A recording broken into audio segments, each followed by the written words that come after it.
Now, the simple answer is, when you think someone's been nasty in the game, all you have to do to report them is hit escape and find their name somewhere here in the squad menu, and then click on their name, and then click on the report button. From here, you can select one of the reasons. Primarily right now, the only reasons are bullying, harassment, excessive vulgar language, spam, or other.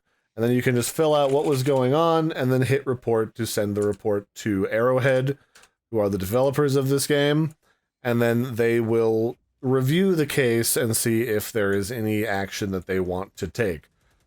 Fill it out as detailed as possible so that the developers understand why you reported them, so that they can do the best job they can at, like, reviewing the situation, and then that's it.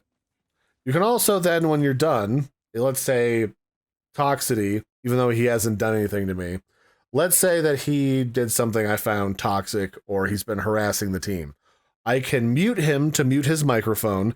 I can block him to block his text messages so I can't see what he's saying, and then I can report him so that the developers know that he's being a toxic little a-hole.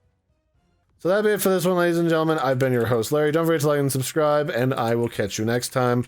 I'm also going to show you how you can report bugs to Arrowhead in the event that you find a weird bug in the game and want to let them know, just so that they can fix it, because this is an early access title, and there's a lot of stuff that can be broken inside of it.